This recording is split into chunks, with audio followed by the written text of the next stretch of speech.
Brought to you by V-Guard, co-powered by Sensodyne and Vimal. పలుకులలో Kesari. Associate sponsor UltraTech cement. ఇవాళ దేశవ్యాప్తంగా polling కొనసాగుతోంది. అయితే సుదీర్ఘ సార్వత్రిక ఎన్నికల ప్రక్రియలో ఇది 6వ విడత పోలింగ్. దేశానికి తొలి ఓటర్ అయిన రాష్ట్రపతి ఇందులో ఓటు వేస్తూ ఉండడం ఈ 6వ విడత హైలైట్. అంతేకాదు రాజకీయ పట్టాలందరికీ చెందిన అగ్రనేతలు, కేంద్ర మంత్రులు, వీవీఐపీలందరూ ఓటు వేయడానికి క్యూ లైన్లో నిలబడుతున్నారు. 6వ దశ లోక్సభ ఎన్నికల పోలింగ్ జోరుగా సాగుతోంది. 6 రాష్ట్రాలు, 2 కేంద్రపాలిత ప్రాంతాల్లోని 58 లోక్సభ సెగ్మెంట్లకు పోలింగ్ నిర్వహిస్తున్నారు. ఇందులో యూపీకి చెందిన 14 సీట్లున్నాయి. హర్యానాలో 10, బీహార్లో 8, బెంగాల్లోని 8, ఢిల్లీలోని మొత్తం 7 సీట్లు, ఒడిశాలో 6, జార్ఖండ్లో 4 లోక్సభ స్థానాలకు ఎన్నికలు నిర్వహిస్తున్నారు. కాంగ్రెస్కి అధినేత్రిగా పనిచేసిన సోనియా గాంధీ తొలిసారి మాత్రం తన పార్టీకి ఓటు వేయలేదు. ఎందుకంటే పొత్తులో భాగంగా న్యూఢిల్లీ నియోజకవర్గం నుంచి పోటీ చేస్తున్న ఆమ్ ఆద్మీ అభ్యర్థి సోమనాథ్ భారత్కి ఆమె ఓటు వేయాల్సి వచ్చింది. కాబట్టి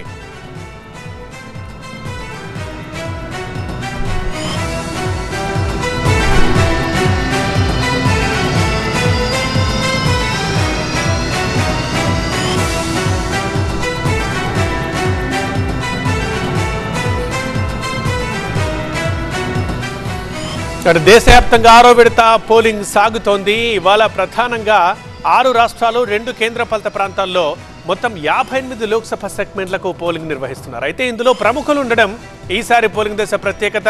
భారత ప్రథమ పౌరురాలు ద్రౌపది ముర్ము కూడా తన ఓటు హక్కు వినియోగించుకున్నారు. ఆ తర్వాత కాంగ్రెస్గా అధినేత్రిగా పనిచేసిన సోనియా గాంధీ, రాహుల్ గాంధీ, మేనకా గాంధీ మనం విజువల్స్లో చూస్తున్నాం. మాజీ ఎంపీ, మాజీ క్రికెట్ ఆటగాడు గౌతమ్ గంభీర్ కూడా తమ ఓటు హక్కు వినియోగించుకున్నారు. ఇలా చాలామంది ప్రముఖులు ఈరోజు ఓటు హక్కు వినియోగించుకున్న విజువల్స్ మనం చూస్తున్నాం. ఇండియన్ మాజీ కెప్టెన్ కపిల్ దేవ్ ఓటు వేసి బయటకు వస్తున్న దృశ్యం మనం చూస్తున్నాం. ఇవాల్టి దశలో చాలామంది ప్రముఖులు ఉన్నారు. రాజకీయ పార్టీలకు చెందినవారు, సినిమా రంగానికి చెందినవారు, క్రీడా రంగానికి చెందినవారు, చాలామంది ప్రముఖులు తమ ఓటు హక్కును వినియోగించుకుంటున్నారు. ఇక 9 గంటల వరకు పోలింగ్ శాతం కూడా గవర్నమెంట్ రిలీజ్ చేసింది. ఇప్పటికీ అన్ని రాష్ట్రాల్లోనూ దాదాపు 5 రాష్ట్రాల్లో 10% పైగా ఉంది. బట్ పశ్చిమ బెంగాల్లో మాత్రం 16-17% దాకా పోలింగ్ జరిగినట్లుగా చెప్తున్నారు. మనోహర్ లాల్ ఖట్టర్, నవీన్ జిందాల్, మెహబూబా ముఫ్తీ ఇట్లాంటి ప్రముఖులు ఇవాళ తమ ఓటు హక్కును వినియోగించుకుంటున్నారు. చాలామంది బారులు తీరిన దృశ్యం మనం చూస్తున్నాం. ఇటు ఉపరాష్ట్రపతి జగదీప్ ధన్కర్ కూడా తన ఓటు హక్కు వినియోగించుకుంటున్న దృశ్యం.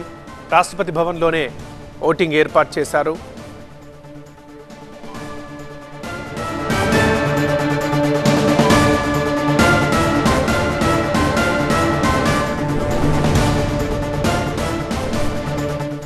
మనం స్క్రీన్ మీద చూస్తున్నాం. రాష్ట్రపతి భవన్లోనే అక్కడ సిబ్బందితో సహా ఒక పోలింగ్ బూత్ ఏర్పాటు చేశారు. అక్కడే ద్రౌపది ముర్ము తమ ఓటు హక్కు వినియోగించుకున్నారు. అదేవిధంగా జగదీప్ ధన్కర్ కూడా ఓటు హక్కు వినియోగించుకున్న దృశ్యం చూస్తున్నాం. ఇటు సోనియా గాంధీ, రాహుల్ గాంధీ కలిసి వచ్చారు. పోలింగ్ బూత్కి వచ్చి తమ ఓటు హక్కు వినియోగించుకొని వెళ్లారు కొద్దిసేపటి క్రితమే.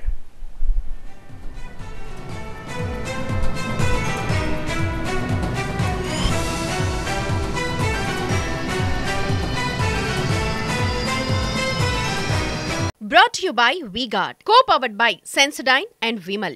పలుకులలో Kesari. Associate sponsor UltraTech cement.